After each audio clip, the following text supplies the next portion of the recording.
থেকে 12,000 টাকা প্রাইস সেগমেন্টে মার্কেটে যত রকম ফোন পাওয়া যায় তার মধ্যে কিন্তু হেলিও বেশ ভালো একটা অবস্থান তৈরি করে ফেলেছে। বিগত কয়েক বছর ধরে আমরা সেটা দেখতে পাচ্ছি এবং এর মধ্যেই হেলিওর নতুন আরও একটা ফোন এসে হাজির, হেলিও 45। ফোনটা দেখতে অনেক সুন্দর, পাশাপাশি এই ফোনের স্পেকও কিন্তু যথেষ্ট ভালো দাম বিবেচনায়। যেমন 120 হার্জ রিফ্রেশ রেটের ডিসপ্লে আছে, হেলিও G81 প্রসেসর, সঙ্গে 50 মেগাপিক্সেলের মেইন সেন্সর, 32 মেগাপিক্সেলের সেলফি শুটার। সো আপনার বাজেট যদি 12,000 টাকার আশেপাশে হয়, আজকের ভিডিওটা আপনার জন্য। দেখছেন আপনাদের ভালোবাসা চ্যানেল টাইনা টুইনা পাস। ভাই আর সত্যি কথা হচ্ছে এই ফোনটা ধরে না আপনার কখনোই মনে হবে না যে এটার দাম 12,000 টাকা। ক্যামেরা বাম্পের ডিজাইনটা দেখে আমরা বুঝে গেছি যে এটা মানে বিভিন্ন ফোন থেকে আর কি একটু টুকলি করছে। এইটারে একটু ভদ্রভাবে আমরা অনুপ্রাণিত বলতে পারি। এনিওয়ে দেখতে খারাপ লাগতেছে না, ব্যাক প্যানেলটা দেখতে গ্লাসের মতোই লাগে, বাট আমার কাছে মনে হলো এটা প্লাস্টিক। আর এখানে আবার তারা একটা টেক্সচার দেওয়ার চেষ্টা করেছে, আজকাল অনেক দামি দামি ফোনে যে জিনিসটা আমরা দেখি। ওভারঅল এইটা ধরে বেশ একটা ক্লাসি লুক আমি পেয়েছি, স্পেশালি ডিজাইনটা বেশ আই কাচি লেগেছে। মানে এর ফ্রেম, ব্যাক পার্ট সবকিছু প্লাস্টিক হলেও হাতে ধরলে একটা বোল্ড ভাইব পাবেন আপনি। আর এই ফোনের থিকনেস 8.6 মিলিমিটার। হ্যাঁ, এইটা কারো কারো কাছে একটু মোটা মনে হতে পারে, আজকাল অনেক পাতলা ফোন বের হচ্ছে। আমরা ওজন পেয়েছি 200 গ্রামের আশেপাশে। এটার ওয়েট ডিস্ট্রিবিউশন ঠিকঠাক মনে হয়েছে। আর পোর্টস অ্যান্ড বাটনসের মধ্যে টাইপ সি তো রয়েছেই, ডুয়াল স্টেরিও স্পিকার গ্রিল রয়েছে, সিম কার্ড স্লট আছে, 3.5 মিলিমিটার পোর্টও রয়েছে। আর ফিঙ্গারপ্রিন্ট সেন্সরটা পাওয়ার বাটনের সঙ্গে মার্চ করা, আজকাল এটাই আমরা দেখে থাকি এই বাজেটের ফোনে। বাই দ্য ওয়ে, এই ফোনে IP64 এর রেটিংও রয়েছে। এর ফলে ধুলাবালি বা পানির হালকা স্প্ল্যাশ থেকে এই ফোনটা সুরক্ষিত থাকবে। বেশ কয়েকটা কালারে এই ফোনটা পাওয়া যাবে। আমাদেরটার নাম হচ্ছে মিন্ট গ্রিন, আরও রয়েছে স্পেস ব্ল্যাক এবং ক্লাসিক নেভি ব্লু। সামনের দিকে মিক্স ফিলিং রয়েছে আমার, বেজেলটা বেশ ভালোই মোটাসোটা, নিচের দিকের বেজেল তো অনেক বেশি, আসলে এই বাজেটে এটাই হওয়ার কথা। তবে ভালো ব্যাপার হচ্ছে তারা আসলে অন্য সবাই যেটা করে ডিউড আপ নচ দেয়, সেটা না করে তারা এই বাজেটেও 5 হোল ডিসপ্লে দিয়েছে। সো দাম বিবেচনায় এই ডিজাইনটাকে কিন্তু খুব একটা খারাপ বলার সুযোগ নাই। 6.67 ইঞ্চির একটা HD+ প্যানেল তারা ইউজ করেছে এখানে। প্যানেলটা খারাপ না ভাই, কালার যথেষ্ট ভাইব্রেন্ট আমাদের কাছে মনে হয়েছে। ফুল HD হলে অবশ্যই ভালো হতো, কিন্তু দামের কথা মাথায় রেখে ওইটা আসলে জোর দিয়ে বলতে পারছি না আমি। তবে হ্যাঁ, এখানে 120 হার্জের রিফ্রেশ রেট আছে।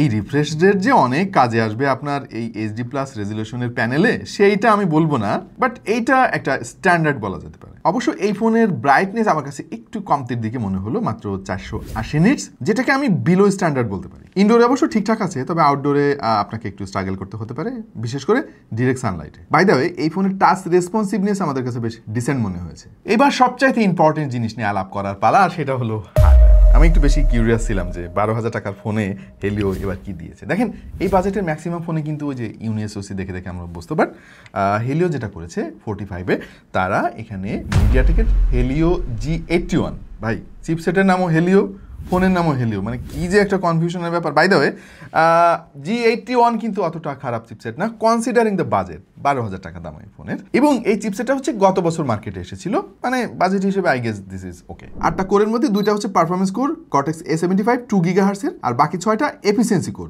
Cortex এর A55 1.7 GHz এর। জিপিইউ ঠিকঠাক, Mali G52 MC2। ওয়েল, এই কম্বোটা ডে টু ডে টাস্কে আপনাকে বেশ ভালোই সাপোর্ট দেবে। আপনি যদি সোশ্যাল মিডিয়া খুব বেশি ইউজ করেন বা ইউটিউবে ভিডিও দেখেন, খুব একটা খারাপ পারফরমেন্স দেবে না, কারণ ফোনের দামও আপনাকে মাথায় রাখতে হবে। বাই দ্য ওয়ে, এই ফোনটা মোট 2টা ভেরিয়েন্টে পাওয়া যাবে, 6-128 যার দাম হচ্ছে 12,000 টাকা, আর 8-128 এর দাম হচ্ছে 13,000 টাকা, মাত্র 1,000 টাকার ডিফারেন্স এখানে। By the way, RAM LPDDR4X it's fine, কিন্তু স্টোরেজ ভেরিয়েন্টটা আবার eMMC 5.1। এইটা আই গেস যদি কোনোভাবে টেনে টুনে 1,000 টাকার দাম বাড়াই দিয়েও UFS 2.2 করা যেত, মানে ফিউচার প্রুফ হতো ফোনটা। আমরা AnTuTu Geekbench টেস্ট করেছি এবং AnTuTuতে 3,36,414 স্কোর পেয়েছি, Geekbench-এ সিঙ্গেল করে 402 আর মাল্টি করে 1,320। এই চার্টের দিকে একটু খেয়াল করে দেখেন, আমরা হেলিওর যত ফোন রিসেন্টলি রিভিউ করেছি তার একটা তুলনামূলক চিত্র। এখানে 12,000 টাকায় কিন্তু বেশ ভালো স্কোর আমরা দেখতে পাচ্ছি। G81 ব্যবহার করে মোট 7টা ফোনের রিভিউ আমরা করেছি এটা সহ, এবং এই ফোনটা কিন্তু বেশ উপরের কাতারে আমরা দেখতে পাচ্ছি। আর 11 থেকে 12,000 টাকার মধ্যে যতগুলো ফোন এই মুহূর্তে অ্যাভেলেবেল রয়েছে মার্কেটে, তার মধ্যে কিন্তু এটার স্কোর বেশ ভালো অবস্থানে রয়েছে, একদম ওপরের সারিতে। আরেকটা ব্যাপার হচ্ছে ভাই, এটা তো অফিসিয়াল ফোন, সো 12,000 টাকা দামে অফিসিয়াল যত ফোন এই মুহূর্তে মার্কেটে আছে তার মধ্যে কিন্তু এই মডেলটাকে ইগনোর করার কোনো সুযোগ আমি দেখতেছি না আপাতত। Android 15 out of the box রয়েছে, সেই সঙ্গে হেলিওর কাস্টম UI। তবে এই ইউআইটা নিয়ে আমার একটু অবজারভেশন আছে, যথেষ্ট লাইট ওয়েট, সেটা নিয়ে আমার কোনো সন্দেহ নাই, বাট আপডেট খুব একটা পাওয়া যায় না হেলিও ডিভাইসগুলোতে, এটা একটা মেইন কমপ্লেন। আশা করছি হেলিও এই জিনিসটাকে মাথায় রাখবে এবং অন্য ফোন কোম্পানির মতো ঘন ঘন আপডেট দিবে। বাই দ্য ওয়ে, ইউআইটা মডার্ন, স্মুথ, তবে কাস্টমাইজেশন অপশন খুব একটা নাই বললে চলে। এইটা একেবারে বেসিক লেভেলের একটা ইউআই, আপনার ডেইলি টাস্কের জন্য ঠিকঠাকই আছে। অবশ্য আমরা খুব একটা ব্লটওয়্যার পাই নাই, থ্যাঙ্কস হেলিও। যদি আমরা এই ফোনের পারফরমেন্স নিয়ে আলাপ করি, দেখেন আমরা অনেক বেশি এক্সপেক্ট করি নাই এই ফোনের কাছ থেকে, কারণ ফোনের দাম মাত্র 12,000 টাকা। তবে রিয়েল লাইফ পারফরমেন্সে না আমরা খুব একটা মেজর প্রবলেম ফেসও করি নাই। App opening, closing, app switching যথেষ্ট ফাস্ট আমাদের কাছে মনে হয়েছে দাম বিবেচনায়। তবে হ্যাঁ, ব্যাকগ্রাউন্ডে যদি অনেকগুলো অ্যাপ একসঙ্গে চলে তখন একটু স্ট্যাটার বা ল্যাগ আপনি দেখবেন। তবে এই ফোনের র্যাম ম্যানেজমেন্টটা আমার কাছে বিলো স্ট্যান্ডার্ড মনে হয়েছে, কারণ অধিকাংশ সময় ব্যাকগ্রাউন্ডের 2-1টা অ্যাপ অ্যাক্টিভ থাকলেই অনেক বেশি র্যাম অকুপাইড দেখাচ্ছিল।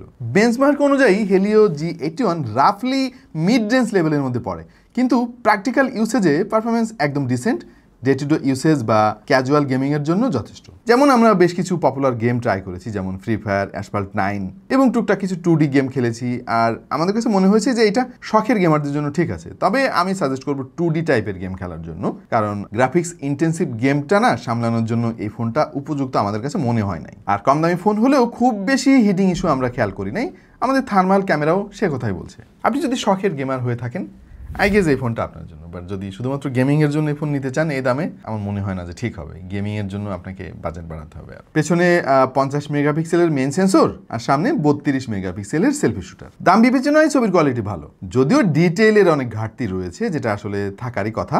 আর এক্সপোজার কন্ট্রোলে বেশ কিছু গন্ডগোল আমরা খেয়াল করেছি মাঝে মাঝে। তবে যথেষ্ট আলো দিতে পারলে আই গেস আপনি কাজ চলে যাওয়ার মতো ছবি পাবেন। যেহেতু ফোনের দাম অনেক কম, খুব বেশি কিছু প্রত্যাশা না করাই ভালো। প্রবলেম হচ্ছে ছবি ভালো হলেও এইটা কনসিস্টেন্স না, মানে এই ভালো আসে আবার এই একটু কেঁপে যায়, একটু ব্লার হয়ে যায়, এইরকম আর কি। আরেকটা ব্যাপার খেয়াল করেছি, কালারগুলো একটু অতিরিক্ত বুস্ট করার প্রবণতা রয়েছে এই সেন্সরের। স্কিন টোনটা ন্যাচারাল না, এইটা রেডিশ টাইপের আমরা খেয়াল করেছি অধিকাংশ ছবিতে। সো যারা অতিরিক্ত কালারফুল ছবি পছন্দ করেন তাদের জন্য এটা ঠিক আছে। ভিডিও করা যাবে সর্বোচ্চ 1080p 30 fps এ। সো ওভারঅল এটার যে ক্যামেরা এক্সপিরিয়েন্স ওইটা কিন্তু ব্যালেন্সড মনে হয়েছে আমাদের কাছে। আর যেহেতু ফোনের দাম ওইরকম 10-12 হাজার টাকা রেঞ্জে, এইটাকে ইগনোর করা যাচ্ছে না। এই ফোনে 5000 mAh এর ব্যাটারি হেলিও ইউজ করেছে, যেটা আমি বলবো যে থিকনেস অনুযায়ী বেশ খানিকটা কম, কারণ আজকাল 6000 mAh হচ্ছে স্ট্যান্ডার্ড এই 2025-এ এসে। সেই সঙ্গে 18 ওয়াটের ফাস্ট চার্জিং সাপোর্ট আপনি পাবেন। 18 ওয়াটে না ফাস্ট চার্জিং আসলে বলাটা কি ঠিক হইলো? এখন আর 18 ওয়াট ফাস্ট চার্জিং নাই আমার মনে হয়। সো এনিওয়ে 18 ওয়াট খুব একটা খারাপ না 5000 mAh এর জন্য।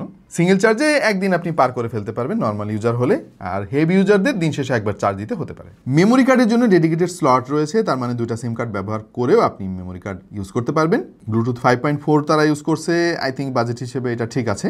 বক্সের মধ্যে তারা একটা ইয়ারফোনও দিয়ে দিয়েছে। আর একটা সারপ্রাইজ হচ্ছে ভাই, 12,000 টাকায় ডুয়াল স্টেরিও স্পিকার আপনি পেয়ে যাচ্ছেন। মানে আজকাল অনেকে 25,000 টাকায় ওই জিনিসটা দেয় না। স্টেরিও স্পিকার দিলেও ডান দিক থেকে আওয়াজটা বেশি বের হচ্ছে আর কি, বাঁ দিক থেকে কম। সো এটার যদি রেশিও করি তাহলে 70/30 এরকম। এনিওয়ে 12,000 টাকায় ভাই স্টেরিও স্পিকার দেওয়া যায়, এটা হেলিও করে দেখিয়েছে। ভাইব্রেশন মোটরটা ডিসেন্ট মনে হয়েছে আমার কাছে। এই দামে আমার মনে হয় না যে এর চাইতে পাওয়ারফুল হ্যাপটিক ফিডব্যাক দেওয়া সম্ভব। আর যে ফ্ল্যাশ লাইট, এটার যথেষ্ট ব্রাইট মনে হলো। এটা ডিসপ্লে ভেজা হাতে বা তৈলাক্ত হাত দিয়েও আপনি অপারেট করতে পারবেন। যদি খারাপ দিকগুলোর কথা বলতে হয়, প্রথমে বলবো যে HD+ ডিসপ্লে না দিয়ে যদি ফুল HD দিত, একদম ভাই সেরা একটা ডিসপ্লে হইতো আর কি এই দামে। আর eMMC যে স্টোরেজটা, এইটা একটা বটনলেকের কারণ হতে পারে এটা ভবিষ্যতে। পাশাপাশি 18 ওয়াট না দিয়ে যদি 12,000 টাকা থাক ভাই, 18 ওয়াট ঠিক আছে, মানে বেশি চাওয়া হয়ে যাচ্ছে আর কি। জানিয়ে আপনাদের কাছে কি মনে হয়, 12,000 টাকা ফোন হিসাবে এতে কি 18 ওয়াট ঠিক আছে 5000 mAh এর সঙ্গে, নাকি আরও বাড়ানো উচিত ছিল? একটু কমেন্টে আমাদেরকে জানিয়ে দিন। সো ফাইনাল ভার্ডিক্ট আমাদের কাছে যেটা মনে হয়েছে, 12,000 টাকা এটা যথেষ্ট ভালো একটা অপশন। কিছু জিনিস আপনাকে কম্প্রোমাইজ করতে হবে ভাই, যেহেতু কম টাকা আমরা পে করতেছি। আর ডিজাইনটা ভালো ফোনের, আর ক্যামেরাটাও ডিসেন্ট আছে দাম হিসেবে। ব্যাটারিটা একটু ইমপ্রুভ করতে পারতো এবং অন্যান্য টুকটাক জিনিস নিয়ে তো আলাপ করলাম। সো যাদের একটা ক্যাজুয়াল ইউসেজের জন্য ফোন দরকার, বা সিনিয়র সিটিজেনদের জন্য একটা ফোন দরকার যারা অনেক বেশি গেমিং টেমিং করবে না বা অনেক বেশি ছবিও তোলে না, স্টাইলিশ মজবুত একটা ফোন দরকার যেটা লং টার্ম ইউজ করা যাবে আর কি, তাদের জন্য এই ফোনটা ইমপ্রেসিভ হতে পারে। অথবা যারা সেকেন্ডারি ডিভাইস হিসেবে একটা ফোন চান, যে একটা ভালো অ্যান্ড্রয়েড ফোন আপনার আছে, পাশাপাশি আরেকটা ফোন আপনার দরকার, আই গেস এই ফোনটা তাদের জন্য। Ultimately the choice is yours. আপনার কাছে কি মনে হয়, হেলিও 45 12,000 টাকায় ওয়ার্থি কিনা একটু শুনতে চাই, কমেন্ট করে ফেলুন এখনই। আপাতত এ পর্যন্তই, দেখা হয়ে যাবে অন্য কোনো ভিডিওতে ভিন্ন কোনো বিষয় নিয়ে। সেই পর্যন্ত সবাই ভালো থাকুন, সুস্থ থাকুন, আর দেখতে থাকুন টেক টু দ্য পয়েন্ট।